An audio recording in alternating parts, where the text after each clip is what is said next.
The girl made of sand. Two children sat beneath a crooked maple tree, its limbs casting long, dappled shadows across a sandbox worn soft by years of forgotten summers. The boy had sun-bleached hair, skin browned by July. The girl beside him was smaller, paler, with sharp eyes that flicked too quickly between things, like she was always bracing for something she couldn't name. They didn't talk much. He liked to build. She liked to watch. Today he was making a castle, humming under his breath, his fingers smoothing turrets with an engineer's confidence. She sat beside him, hands limp in her lap, then slowly reached for a red plastic bucket. It was too light.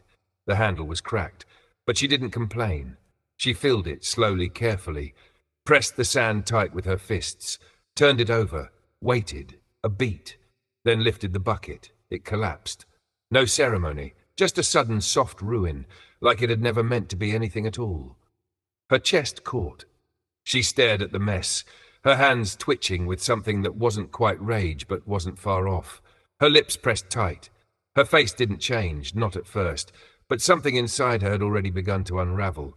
Why didn't it work? She asked, trying to sound curious. But her voice betrayed her, thin, like glass under pressure. The boy didn't look up. Try again. Try again. As if it were that easy. She wanted to. She really did, but the knot inside her was already growing. Tighter, sharper. She filled the bucket again, glancing at his structure, tall now, decorated with leaves for flags, pebbles for windows. It looked real. It looked like it mattered. Hers was just a pile, lopsided, pointless. She pressed the sand harder this time, lifted, collapsed again. That's when it hit her. Not the failure, not the tower, but him. The boy hadn't noticed. Not the way her hands shook. Not the way her breathing had gone shallow. Not the way she kept looking at him like maybe he would look back and see her. Not the girl beside him. Just the castle. I don't want to do this anymore, she said. Not loudly, not like a tantrum. Just final, like something inside had been quietly severed. The boy blinked. Why not? Because I suck at it, she snapped, louder now, her throat thick. Because it's stupid. He tilted his head, confused. But I thought you were having fun.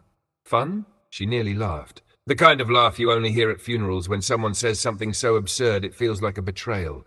Her eyes stung and she looked away, fast. Everything inside her felt wrong, inflamed, like her skin didn't fit. She stood, fists balled. I hate this. I hate you. His mouth dropped open. The world seemed to go still. A bird chirped high in the branches. Somewhere a dog barked. But between them, silence. He looked like she'd hit him. I didn't do anything, he whispered. I just wanted to build something with you, and just like that it shattered. Not him. Her. She froze. Guilt crashed over her like cold water.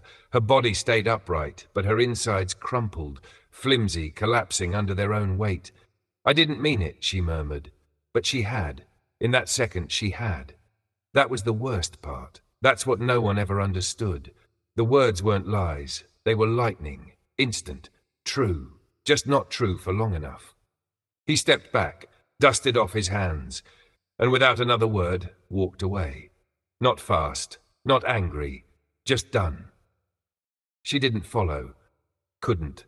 Her legs gave out, and she dropped back into the sandbox like a marionette with its strings cut. Around her, the world kept moving. The sun filtered through the leaves, a swing creaked somewhere in the distance.